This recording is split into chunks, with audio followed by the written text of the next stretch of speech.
Good afternoon.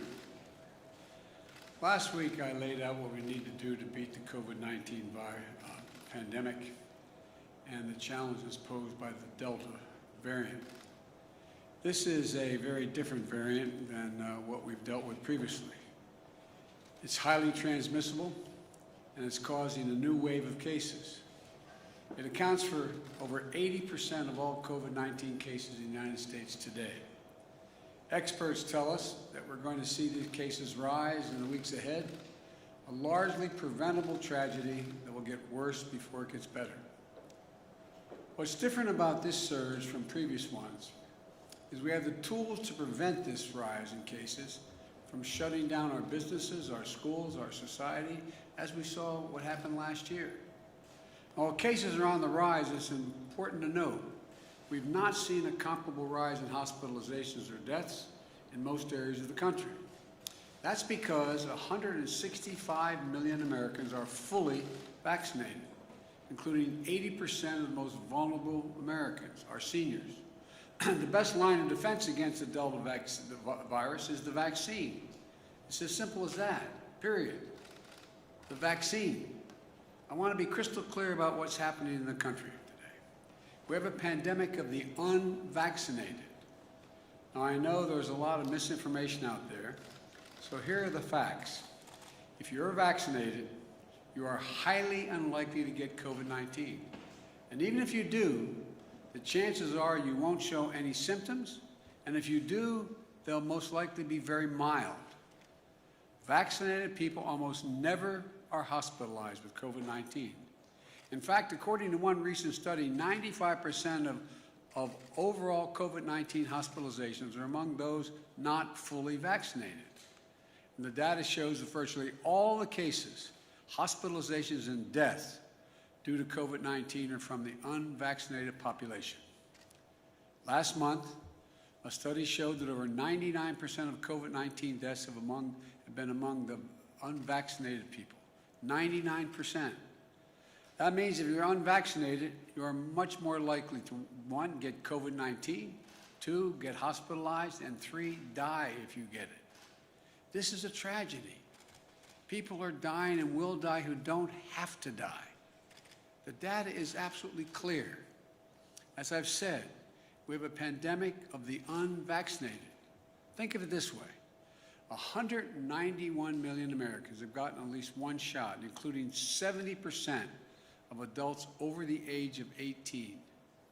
165 million Americans are fully vaccinated, but about 90 million Americans are eligible for vaccines and still haven't gotten their first shot.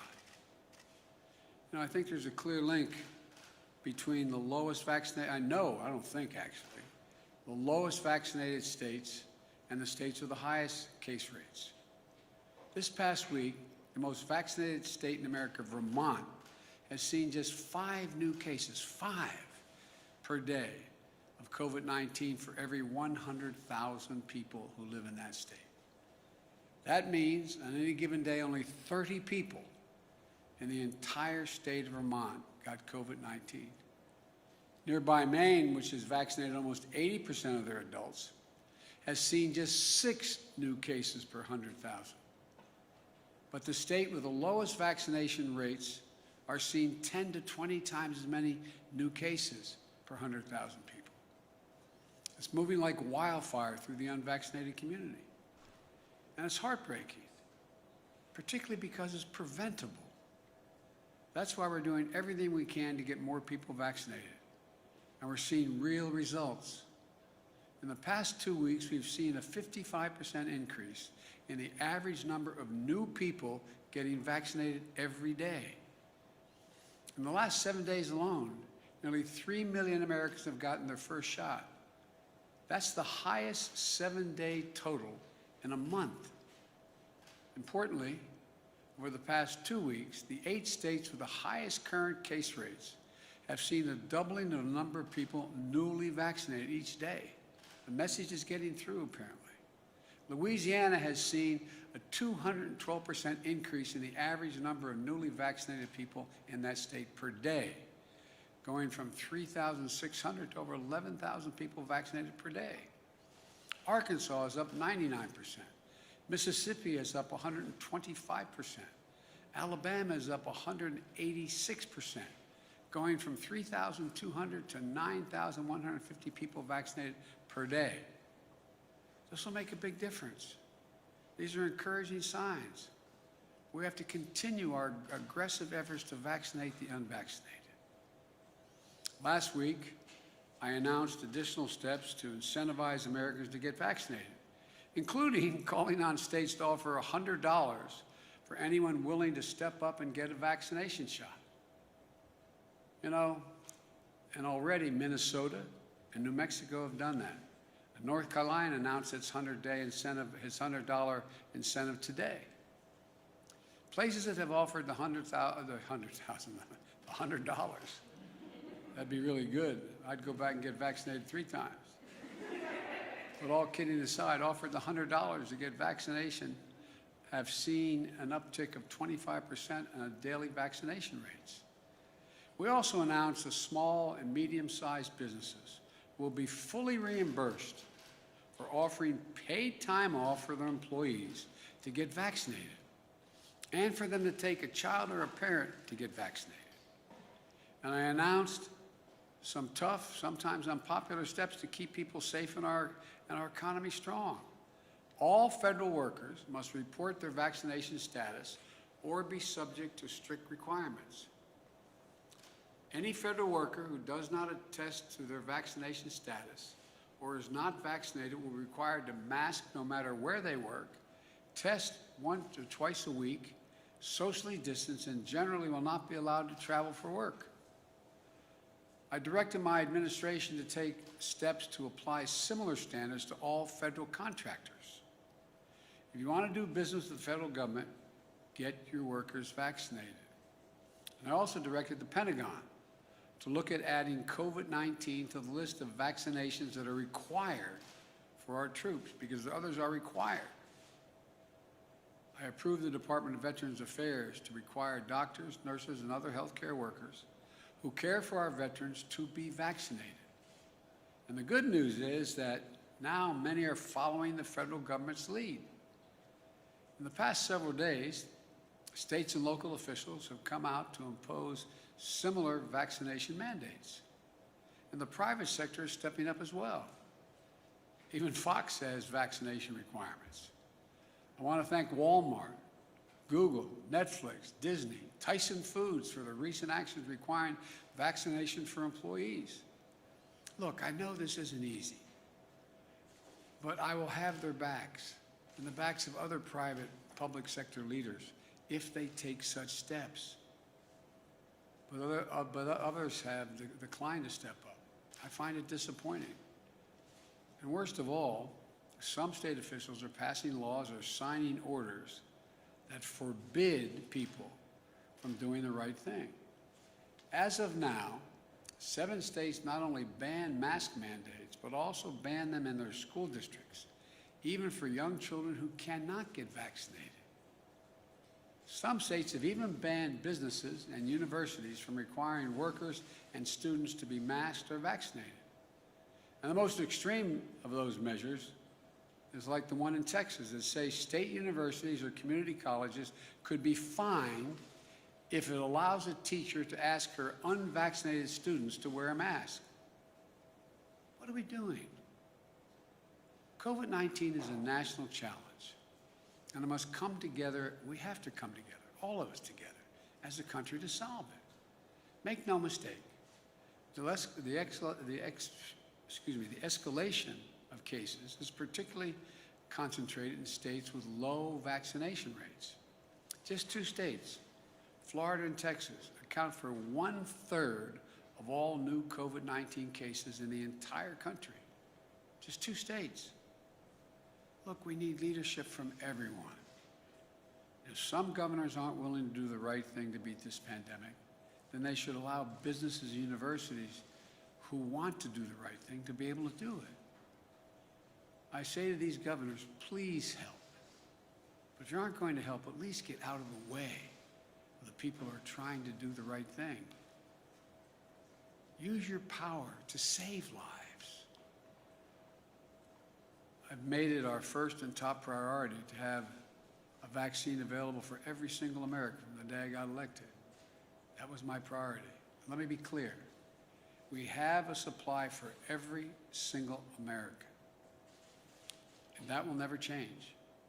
At the same time, it's also in our national interest to share some of our vaccines with the world, which gets me to the second thing I want to discuss today. From the beginning of my presidency, I've been very clear-eyed that we need to attack this virus globally, not just at home, because it's in America's self-interest to do so. The virus knows no boundaries. You can't build a wall high enough to keep it out. There's no wall high enough or ocean wide enough to keep us safe from the vaccine and from the COVID-19 in other countries. In fact, just like the original virus that caused COVID-19, the Delta variant came from abroad. As long as the virus continues to rage outside the United States, potentially more dangerous variants could arrive at our shores again. We know that COVID-19 in other countries stifles economic growth, disrupts supply chains, risks instability and weakness of governments. And as we've seen in the United States, the key to growing economies is to vaccinate people. So just as the American economy is recovering, it's in all of our interest to have the global economy begin to recover as well. This is about our values. We value inherent dignity of all people, the inherent dignity of everyone. In times of trouble, Americans reach out to offer a helping hand. That's who we are. And I've said before, in the fight against COVID-19, the United States is committed to be the arsenal of vaccines, just as we were the arsenal of democracy during World War II. We're backing up that commitment. We've contributed more than any other nation to COVAX, the collective global efforts delivering COVID-19 vaccines across the world. We've supported manufacturing efforts abroad through our partnerships with Japan, India, Australia, known as the Quad. During my trip to Europe in June, I announced that the United States has purchased a groundbreaking 500 million doses of Pfizer and then donate those doses, to nearly 100 low and middle income countries who don't have the vaccine. Those doses will start to ship at the end of this month. We also announced that we donate 80 million doses of our own vaccine to supply the world, which has already begun. And today, I have an important update. We've already exceeded 80 million doses that have gone out. As of today, the United States has shipped over 110 million doses of U.S. vaccines to 65 countries that are among the hardest hit in the world. Let me say it again. As of today, we have shipped over 110 million doses to 65 nations. According to the United Nations, this is more than the donations of all 24 countries that have donated any vaccine to other countries, including China and Russia, all those nations combined. These vaccine donations from America are free. We're not selling them. There are no demands, no conditions, no coercion attached. And there's no favoritism and no strings attached. We're doing this to save lives and to end this pandemic. That's it. In fact, we're donating vaccines to countries that have real issues we have real issues with. And we'll continue to give tens of millions of the doses away across the summer and work to increase U.S. manufacturing and manufacturing of vaccines around the world as well. And it's not just vaccines. We're continuing to provide countries in need with more testing, protective equipment, and personnel to stem the surge of the virus. We've done it in India and elsewhere. Let me close with this. I've said before, in the race for the 21st century between democracy and autocracies, we need to prove that democracies can deliver. And the democracies of the world are looking to America to lead again in two ways. First, to demonstrate we can control this virus at home. And second, to show we can help address it around the world. Vaccinate America and help vaccinate the world. That's how we're about to beat this thing. We're always going to have enough doses for every American who wants one. Our work in donating vaccines to the world is about America following through on our promises and delivering what we say we'll deliver. It's showing how American science and technology, American business and academia, and our government can all work together. Above all, it's proving democracies can deliver. And yet again, that America is back leading the world, not by the example of our power, but by the power of our example. We still have a lot of work to do. So if you're unvaccinated, please, please, please get the shot. But just don't take it from me. Just read the news. Listen to the voices of the unvaccinated patients in the hospital. They're spending the most powerful message to their families and everyone around the world. A powerful message to everybody. As they're lying in bed, many dying from COVID-19, they're asking, Doc, can I get the vaccine? The doctors have to look them in the eye and say, no, sorry, it's too late. Right now, too many people are dying, are watching a loved one dying and saying, if I just got vaccinated. If I just. Folks, this isn't about politics. The virus doesn't care if you're a Democrat or Republican. This is about life and death. Life and death. I can't say it any more plainly than this. The vaccine saves lives, and it could save yours or your child's. You know, I know we can do this. We're the United States of America. We're prepared like never before. We have the tools and the resources to save lives at home and around the world. This is who we are. This is what we do. This is why there's no nation like us on earth. Well, God bless you all, and may God protect our troops.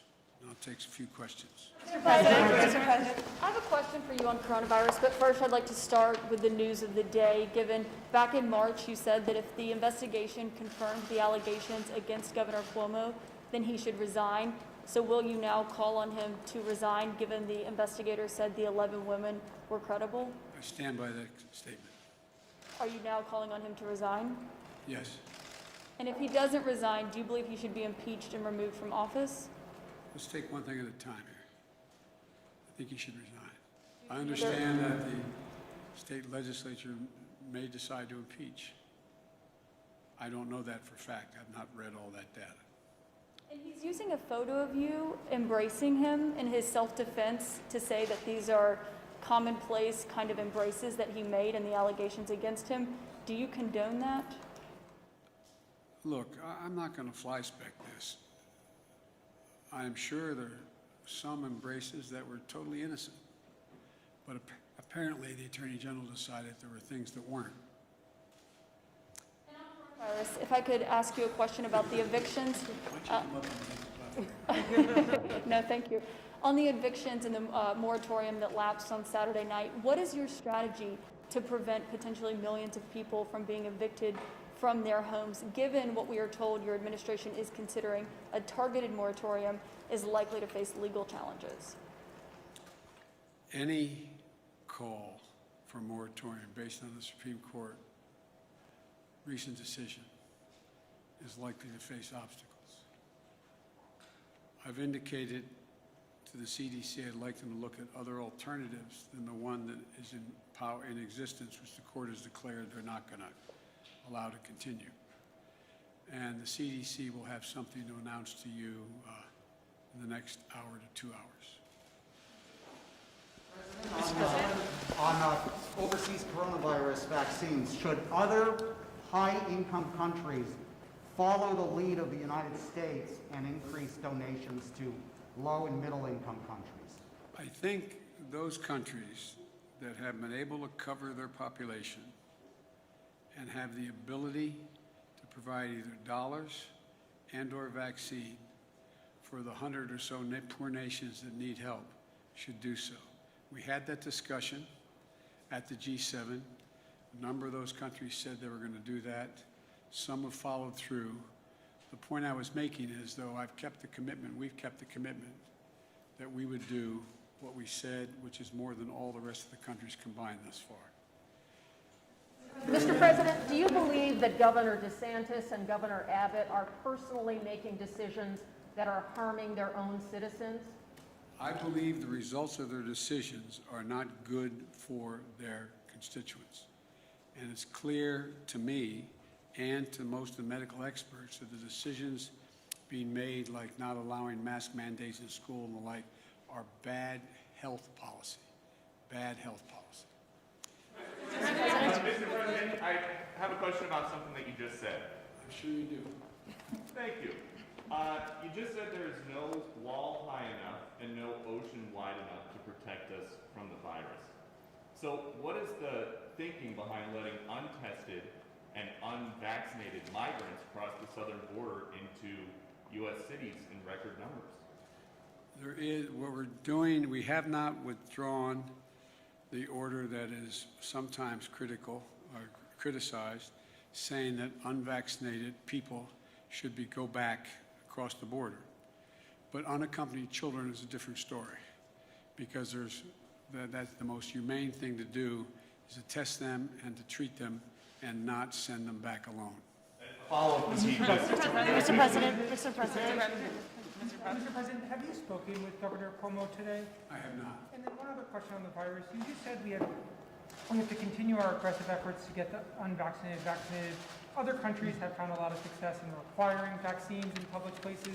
New York City just announced today that they'll require vaccines for restaurants and gyms. Do you think more cities and states should institute rules like that? I do.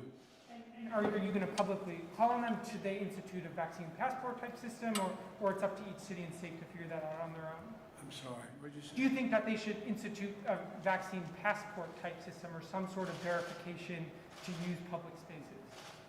I don't think they need to do that. I think they just need to give the authority of those restaurants or businesses to say, in order to come in, you have to give proof that you've been vaccinated, or you can't come in. Take a couple months. Mr. President, can I ask you about the news of the day? One more on Governor Cuomo. You're calling for him to resign now. My question is, do you think he should be prosecuted? And what is your message to the women who have now accused him of sexually harassing them and abusing them? Look, what I said was, if the investigation of the Attorney General concluded that the allegations are correct, that back in March, that I would recommend he resign. That's what I'm doing today. I've not read the report. I don't know the detail of it. All I know is the end result. Mr. President, one other question on COVID, if I could, really quickly.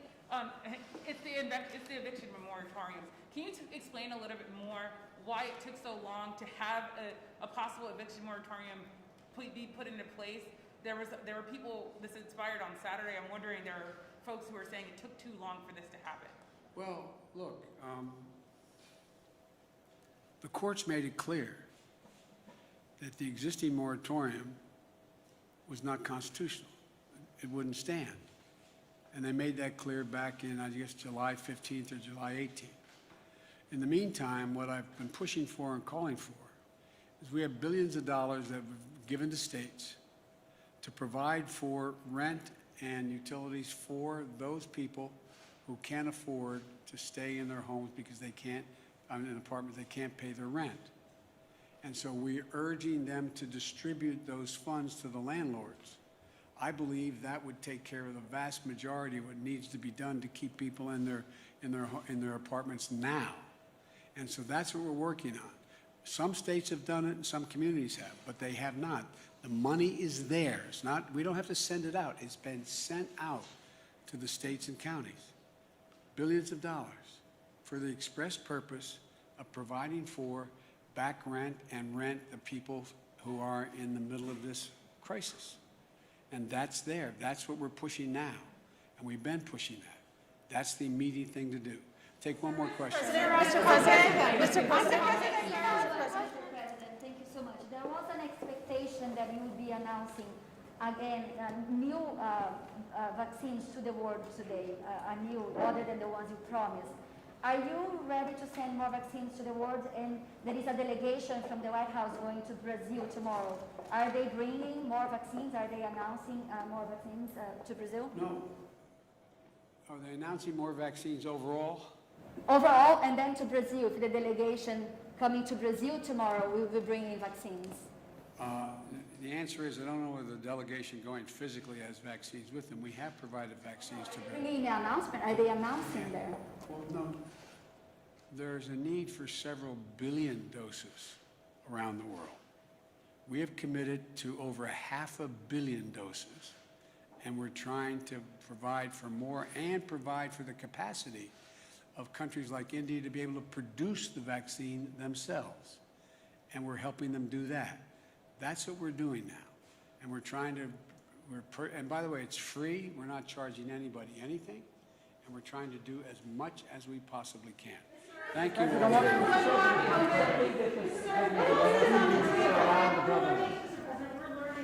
administration is about to announce a new partial eviction moratorium, COVID-related. Can you tell us any more about that, and are you sure it's going to pass Supreme Court muster?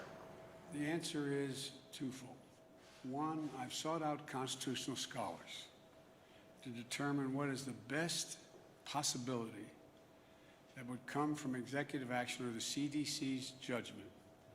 What could they do that was most likely to pass muster constitutionally?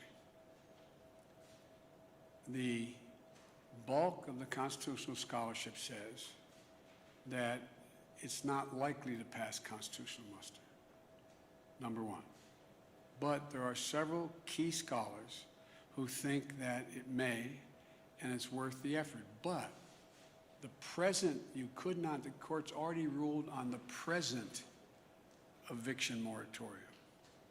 So I think what you're going to see, and I want to make it clear. I told you I would not tell the Justice Department or the medical experts, the scientists, what they should say or do. So I don't want to get ahead. The CDC has to make this. I asked the CDC to go back and consider other options that may be available to them.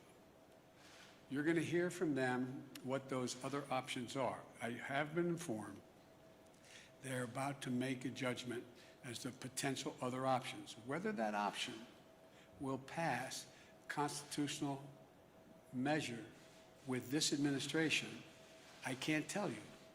I don't know. There are a few scholars who say it will, and others who say it's not likely to. But at a minimum, by the time it gets litigated, it will probably give some additional time while we're getting that $45 billion out to people who are, in fact, behind in the rent and don't have the money. That's why it was passed in the act that we passed in the beginning of my administration, and it went to the states. We were under the impression that the states were moving this money out relatively rapidly. So, for example, if I'm in an apartment, if you're in an apartment, and you're behind on 4 or 5 months rent, and let's say your rent is $2,000 a month, I'm just making this up out of the blue, and you're behind, you need $10,000 to catch up. Hardly anybody has that $10,000. But there's money that the states have that can give to the landlord that $10,000 to the back rent. The future rent, it's unlikely, at least the hope is, since they have been made whole to that point, that they'd be inclined, because the economy is growing, inclined not to throw someone out in the street, keep that person, no guarantee, keep that person in the apartment, keep the kids in the same school district, and count on being able to have the opportunity for that person to be able, who may now be employed, to pay their rent. But in the meantime, I've asked that, is there any safety valve we can put in? And it's the one I explained to you. Again, CDC will announce that and the details of exactly how it works. I'm not telling, I told them I want them to take a look. I didn't tell them what they had to do. And my hope is it's going to be a new moratorium that in some way, and I'm not going to announce it now, let them announce it, in some way covers close to 90% of the American people who are renters. And so that's all I can tell you now. Thank you very much. What's the difference? Because it's a, let them explain that to you, okay? I don't want to get too far ahead. Thank you. President, is COVAX doing enough to get shots in arms?